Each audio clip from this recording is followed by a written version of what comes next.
Estamos en contacto con nuestra queridísima Emilia Trabuco. ¿Cómo va, compañera? ¿Qué tal? Hola compañeros, ¿cómo están? Buen día. Bien, bien. Bueno, con un montón de cosas, no solo en nuestro país, sino con la noticia reciente del intento de atentado a Evo. Paremos un poco, es muchísimo lo que anda pasando, la verdad. Sí, la verdad que sí, volvemos a tener un caso gravísimo de violencia política, ¿no? De violencia como arma política en Sí. América Latina, esta vez contra Evo Morales, expresidente de Bolivia, con la gravedad de que, bueno, según declaraciones del propio Evo y de Sí, algunos espacios políticos, tiene que ver con una decisión del gobierno, ¿no? Y sí. esta vez con, bueno, con una interna abierta al interior del propio MAS, Ujú, que venía siendo el espacio de representación de las grandes mayorías en Bolivia, ¿no? ujú. Después, además, de un reciente golpe de Estado. Porque la verdad que pasó hace relativamente poco tiempo.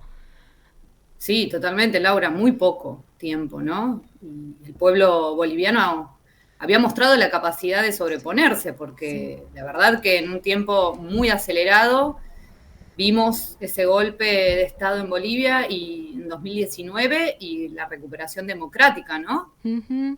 En este caso con Luis Arce como candidato y, bueno, la vuelta por vía democrática, el encarcelamiento de los golpistas.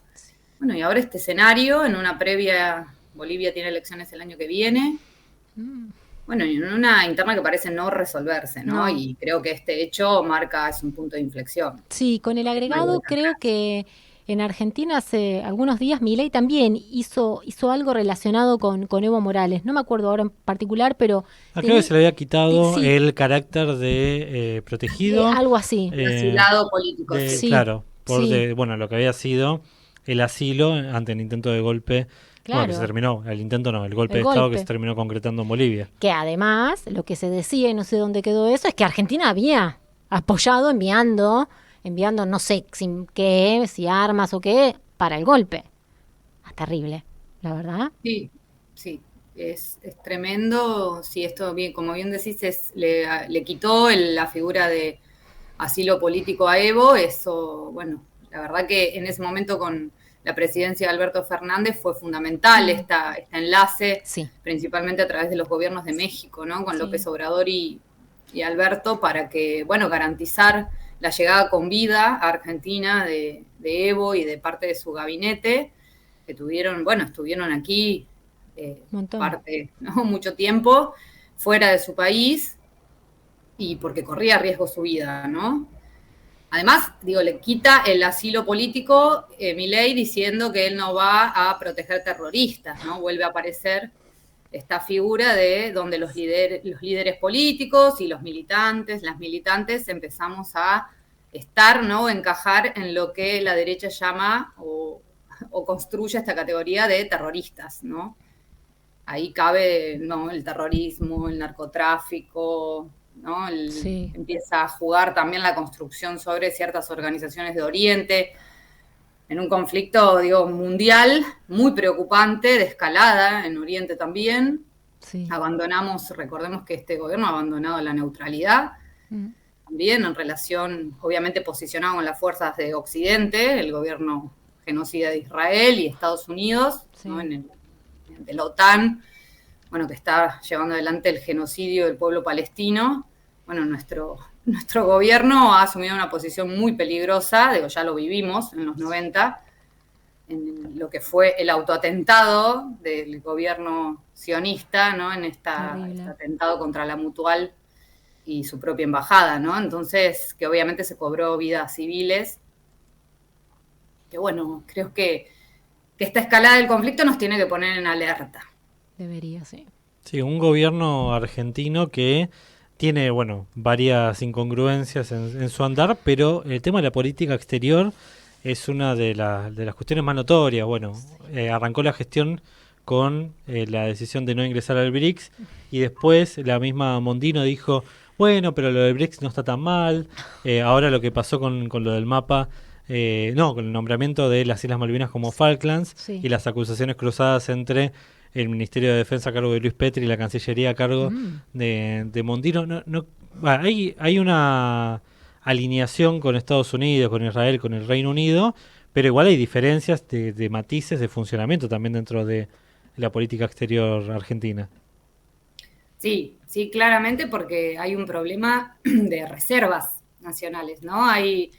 Se vienen vencimientos de deuda, bueno, hay un proyecto que avanza sin dólares en las reservas nacionales, y este es el gran problema perdón, del gobierno nacional, ¿no? Entonces, obviamente van pivoteando entre los intereses que están ordenando el mundo, en esto que se puede definir así muy sencillamente como lo que se llama el G2, ¿no? Estados Unidos versus China, Occidente versus Oriente, ambos con intereses, bueno, en general son intereses imperialistas en nuestra región. Entonces, bueno, este gobierno creo que juega y se ven abiertamente las contradicciones en relación a de dónde van a venir las divisas internacionales para resolver una situación que, como ya han analizado muchos economistas, está al borde del colapso. Sí, la verdad que no entiendo todavía cómo logran que esto siga así, que se mantenga al menos, ¿no? Porque por donde se lo mire, lo que hacen, lo que dicen, cómo, es desastroso. Pero todavía se sostiene. De hecho, algunas encuestas que escuché hoy temprano decían que el tipo no perdió tanto. Sí que han ido subiendo otros, como por ejemplo Cristina, teniendo en cuenta lo que es esto, ¿no? Que realmente es un caos. Sí, yo creo que ese es otro fenómeno que tenemos que poder analizar, porque la situación en estos más de 10 meses de gobierno, la verdad que ha destruido las condiciones mínimas de existencia de las grandes mayorías del pueblo argentino, y sin embargo, como bien decís, no parece derrumbarse a los niveles que esperaríamos o que la historia nos ha enseñado que, bueno, las figuras presidenciales empiezan a tambalear, ¿no? Cuando la economía toca estos límites. Sí. La verdad que me parece que tiene que ver con estos elementos inéditos de esta etapa, ¿no? Donde lo que tenemos que discutir en realidad son las bases mismas de los procesos democráticos. Sí. Con este surgimiento de una política que también empieza a verse ordenada a través de discursos construidos en redes sociales, ¿no? Esas mediaciones que, bueno, se han puesto en primer lugar, principalmente a partir de la pandemia, ¿no? Porque es una tendencia que obviamente ya se venía dando, con estos multimillonarios también controlando estas plataformas que construyen sentido común, ¿no? Esto no existía quizás, o no existía tan en primer plano unos años atrás, ¿no? Ni siquiera tenemos que remontarnos a décadas. Unos años atrás no estaban en la arena política con tanta influencia como sí lo son hoy, y obviamente este gobierno lo entiende, porque sabemos que ha aumentado exponencialmente, por ejemplo, los gastos reservados de la CIDE, que después, bueno, ahí tuvo algunos problemas en el Congreso para aprobarlo, pero esos gastos ya estaban hechos. Sí. Lo que sabemos, o hay versiones donde Santiago Caputo principalmente es el operador, ¿no? De la construcción de estas granjas de troll, del pago millonario a influencer, ¿no? Que son quienes reproducen permanentemente un relato que, bueno, sostiene de alguna manera la figura de Milei y oculta también los procesos políticos de resistencia o de malestar o de oposición a este gobierno. Porque mientras tanto tuvimos y tenemos universidades tomadas, tuvimos iniciativas de distintos sectores, se viene un paro otro más. De transporte, con muchas contradicciones. Creo que todos los espacios políticos, todos los sectores hoy estamos en una crisis profunda, y hay un parteaguas, ¿no? Creo yo, quién está dispuesto a sentarse en la mesa de este gobierno sabiendo que no hay posibilidad de negociar absolutamente nada, ¿no? Creo que no hay ningún punto de acuerdo, y esto por una decisión del propio gobierno, que no está, yo creo que ya ha demostrado, ¿no? Que no tiene ninguna voluntad de ceder en su proyecto y en su programa de destrucción absoluta del poder adquisitivo del pueblo trabajador, y quienes no están dispuestos a sentarse. Claro. Y esto lo vemos en los espacios sindicales, en los espacios políticos, y obviamente también, ¿no? La noticia de estos días está siendo la interna a cielo abierto del Partido Justicialista, que va camino, va camino a sus elecciones, ahora 17 de noviembre, y en un poco, el artículo de esta semana un poco dijimos, retomemos a Néstor, a 14 años de su partida física, ¿no? Ayer, 27 de octubre. Bueno, ¿qué pasa, no? Un poco yéndonos a la memoria histórica también de lo que fue Néstor, o no solo de lo que fue Néstor, sino de que fue la figura que inaugura, junto con Cristina Fernández de Kirchner, el kirchnerismo, ¿no? Que es el movimiento nacional y popular de este siglo, del siglo XXI. ¿No? ¿Y qué pasó desde ese 2003? Que tampoco ha pasado tanto tiempo, ¿no? Para la historia es un respiro.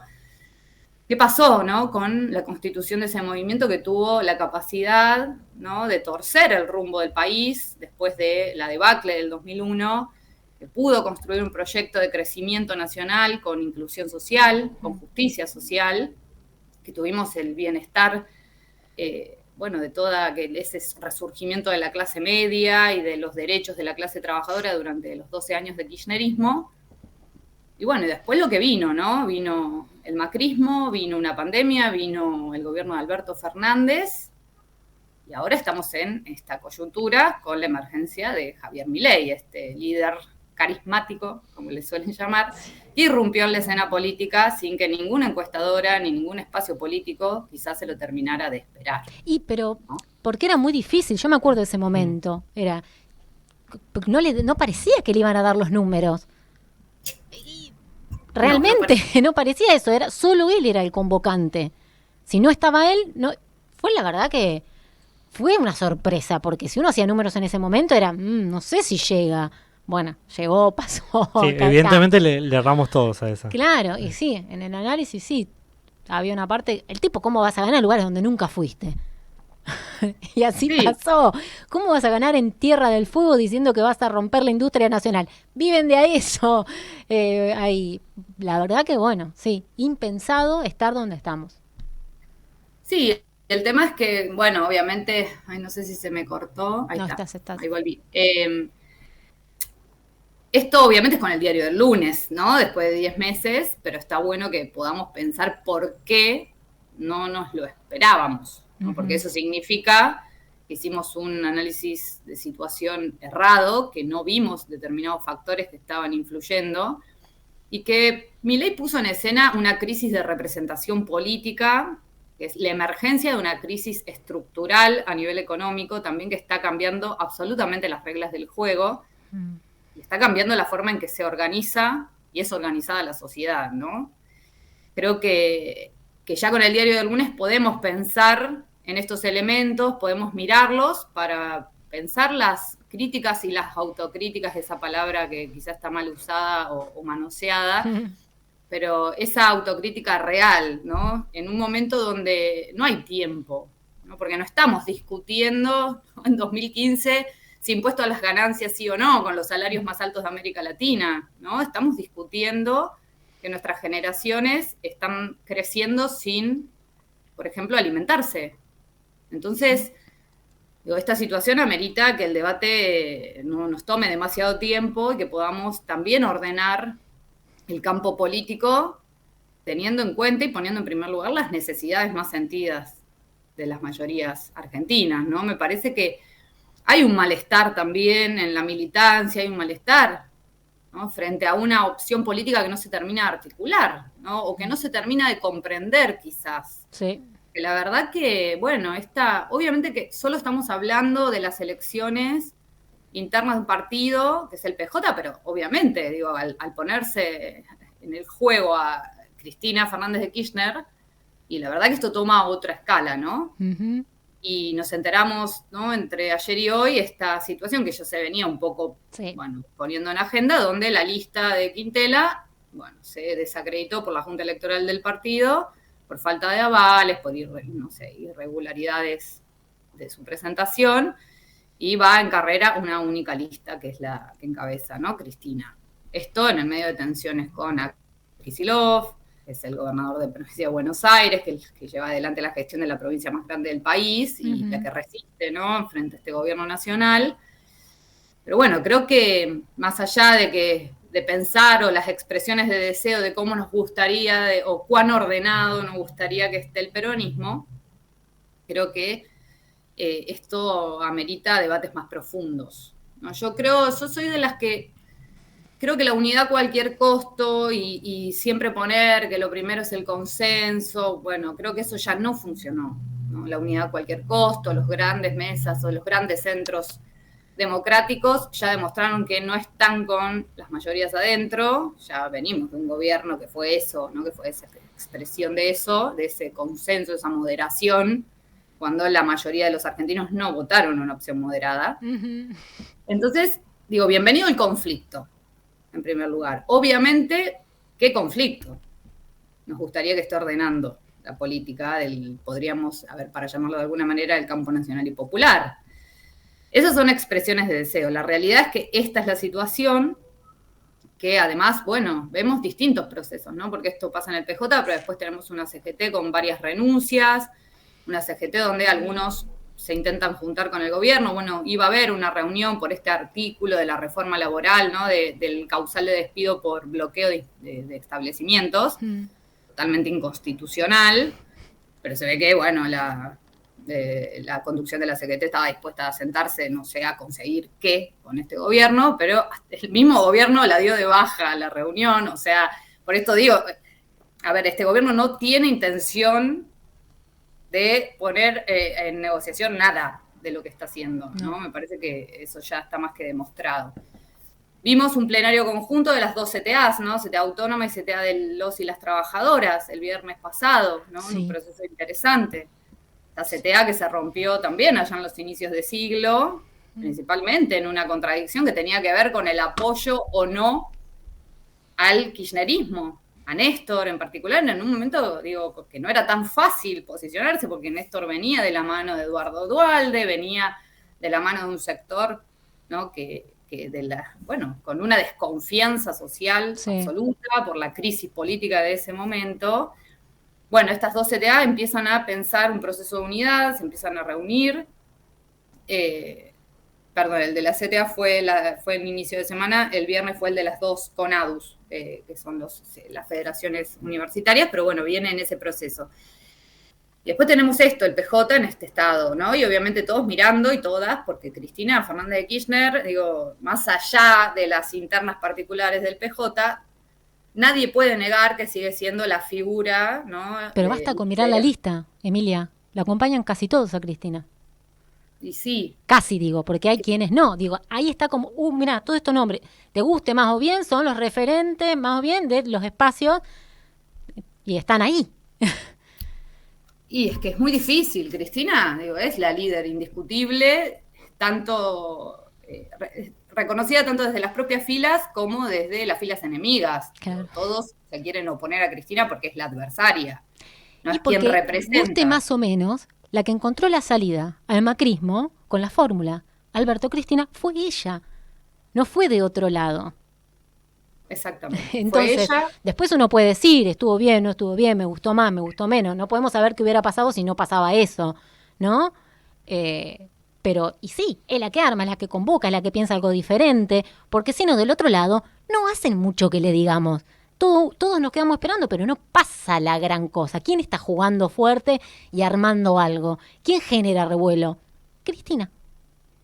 Y sí, yo estoy completamente de acuerdo. Ella, y digo, más allá de Cristina, mujer, persona, ¿no? Cristina hoy ya está más allá de ella misma, ¿no? Ella es la personificación de un modelo, de un proyecto que hizo realidad efectiva las banderas del peronismo en este siglo. Obviamente por eso la reconocen desde este campo y desde el campo enemigo. Digo, es a la única que quisieron matar, ¿no? Sí. En 2022, y es a la que siguen atacando. Está a punto de suceder la sentencia por la causa vialidad, una de las tantas causas, de las 500 causas que armaron en su contra. Creo que Alberto se fue sin ninguna, por ejemplo.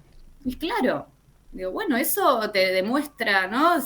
Quienes se opusieron y quienes no se opusieron a los poderes concentrados en Argentina. Creo que para entender la crisis del PJ hoy, a mí lo que me preocupa particularmente es que esto se lleve a la justicia, una justicia que ya sabemos cómo funciona, una justicia clasista, una justicia que obviamente judicializar la política nunca es la salida. Entonces, digo, esto caería el despacho de Servini de Cubría, que no sería la primera vez. Recordemos que en 2018 también cayó a su despacho y puso de interventor del PJ, luego lo desplazó a Gioja y puso de interventor a Luis Barrio Nuevo. Me he olvidado. O sea, en pleno macrismo, ¿no? Luis Barrio Nuevo, Sí. bueno, un Sí, amigo declarado de Mauricio Macri. Entonces digo, esa, muchachos y muchachas, no creo que sea tampoco la salida. Digo, después podemos discutir un montón sobre cómo se dieron los procesos y demás. A mí lo que me preocupa también particularmente es qué está ordenando esa interna, ¿no? Porque... O qué está mostrando. Quizás no está ordenando, quizás está mostrando. Si no pueden ni siquiera ponerse de acuerdo para una fucking interna y hacerla de la mejor manera. Sí, yo creo que también igual se están ordenando sectores conservadores de un lado y del otro también. Sí creo igual, vuelvo al principio, yo creo que en la política pensada desde el campo nacional y popular, siempre es mejor el conflicto que el supuesto consenso, ¿no? Entonces, porque después las unidades a cualquier costo nos traen gente, ¿no? Nos traen candidatos como Alberto Fernández, como Sergio Massa o como Scioli, ¿no? Que ya sabemos dónde está puesto, dónde está cada uno de esos. Sí. Eso es lo que ha hecho tan mal también al peronismo y al kirchnerismo, ¿no? También, porque, bueno, escribimos un artículo en 2022 también en el aniversario de la muerte de Néstor, un poco recorriendo los casi 2 años de Alberto Fernández y Cristina. Ya estaba muy abierta la confrontación entre Alberto y Cristina. Y en ese momento, si recordemos, en octubre de 2022, Alberto había puesto de manera inconsulta con Cristina, lo había dicho explícitamente sus 3 ministras, recordemos, ¿no? Tolosa Paz, había puesto también a Olmos al frente de Trabajo y a Massina al frente del Ministerio de las Mujeres. Y él había dicho abiertamente, ¿no? Sin consultarle a Cristina, y empezó a decir, bueno, que él iba por la reelección, ¿no? En un contexto donde hacía muy poco habían querido atentar contra la vida de Cristina, ¿se acuerdan que había declarado ese feriado? Bueno, esa plaza con gusto a poco después del atentado. Y la verdad que el exterminio del kirchnerismo como objetivo vino de adentro de las propias filas del peronismo, y eso hay que recordarlo. Sí, lo dijo Massa. Exactamente. Entonces, creo que tenemos esa revisión de nuestros últimos años, de por qué el peronismo está desordenado, como dice Cristina, además de por obviamente, las características de la crisis estructural y de la crisis de representación política. También tiene que ver con un recorrido donde, por ejemplo, el gobierno de Alberto Fernández tuvo un crecimiento hubo crecimiento durante el gobierno de Alberto Fernández, a pesar de la pandemia, de la sequía, de la guerra, hubo crecimiento del PBI, pero sin inclusión social. Empezamos a ver el fenómeno de los trabajadores pobres. Sí, tenías que tener 500 trabajos para poder llevar más o menos bien. Exactamente. Entonces, digo, ese proyecto que se dijo peronista, que fue un gobierno con crecimiento, pero sin inclusión social, un gobierno donde la renta empresaria llegó a sus máximos considerando los últimos años. Sí.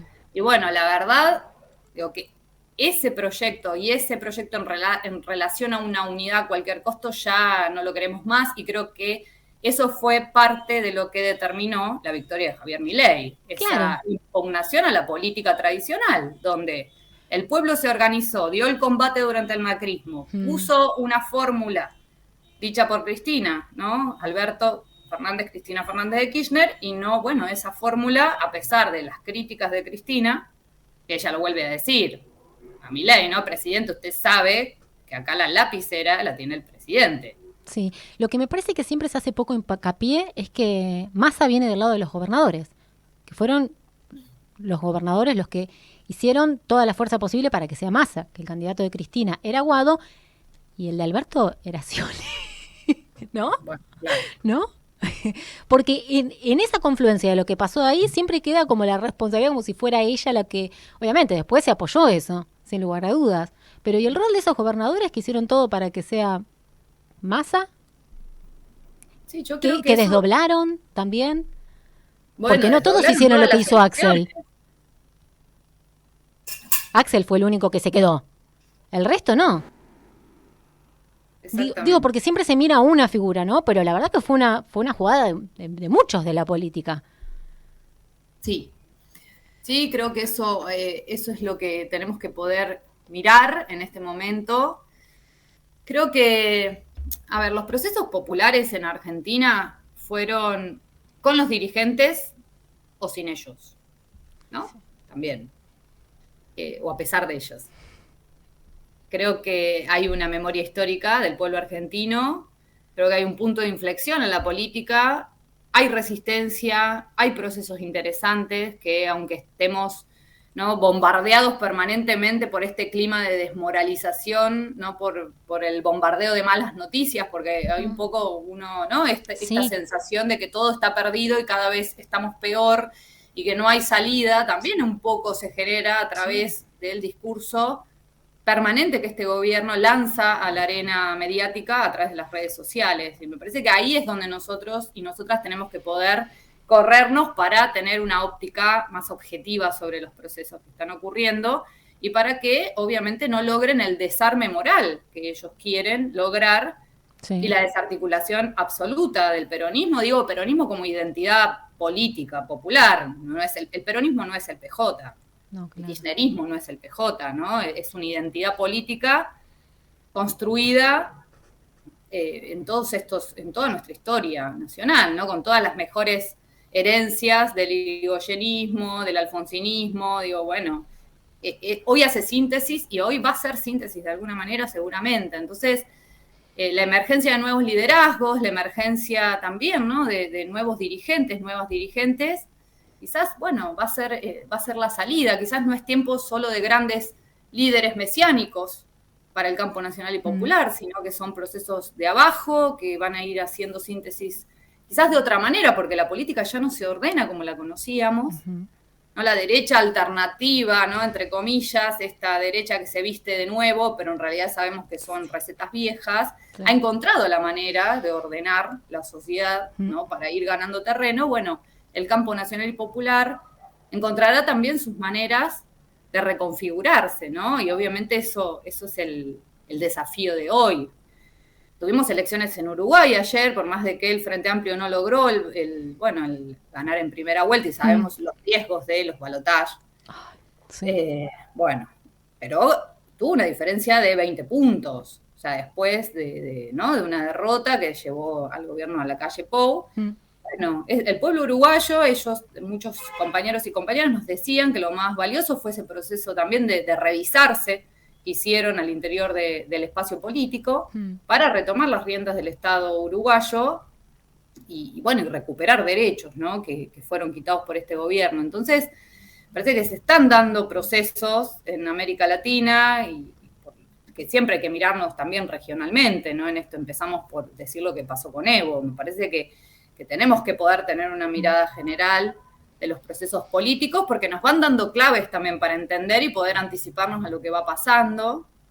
Y en ese sentido tenemos, el desafío también de exigir desde abajo que las dirigencias, ¿no?, estén a la altura de lo que el pueblo argentino necesita resolver para vivir mejor, ¿no? De mínima vivir mejor y cuidar lo conquistado en un gobierno que está realmente decidido a dejar a Argentina como tierra arrasada, ¿no?, como paraíso fiscal de los grandes poderes económicos, de la bicicleta financiera iniciada, ¿no?, con el golpe del 76 en nuestra historia reciente, y que viene con esta virulencia, ¿no?, en un momento donde los grandes poderes también tecnológicos, financieros del mundo, terminan sosteniendo a estos gobiernos, ¿no?, y terminan garantizando que tengan cierta imagen positiva y hacen tregua, ¿no? Porque vimos con estos cambios en energía, la tregua, estamos por ponernos de novio, dijo, ¿no?, Menem sobre el vínculo con el PRO. El vínculo con Macri. Ellos se pueden matar, pero hay un momento donde hacen tregua porque su enemigo principal es la clase trabajadora,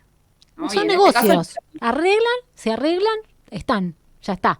Son negocios para ellos, es más sencillito. Y se acomodan rápidamente, sin tanto lío.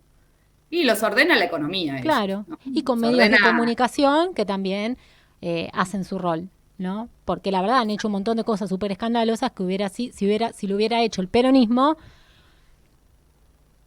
sería otro cantar.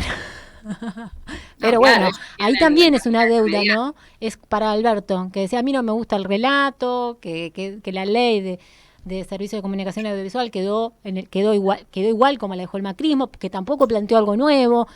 Digo, ahí también, bueno, nada, han pasado muchas cosas. Esa es la verdad. Y por suerte ahora también, digo, el sector estudiantil está muy activo y a mí eso me oxigena, por más de que no tengo mucha expectativa de que algo cambie en ese sentido, porque el año se está por terminar, porque me parece que Milei es un sacado y va a hacer lo que él quiere hacer, pero bueno, hay gente con ganas de pelearla.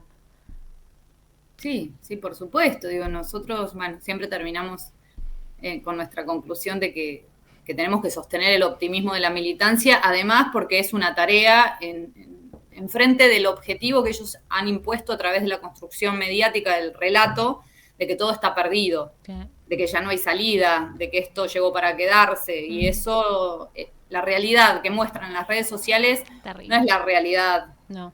de todos los días del pueblo argentino, no es la realidad de muchos y muchas compañeras que se están dando debates interesantes, se está volviendo a la importancia de la formación política, a la importancia de generar comunidad, de reconstruir lazos sociales, porque mientras las organizaciones están en crisis, mientras el Estado se retira de los territorios, lo que pasa es que ese terreno queda allanado para que ingresen otros flagelos sociales como el narcotráfico. Sí. Y eso hay que estar también muy atentos y atentas.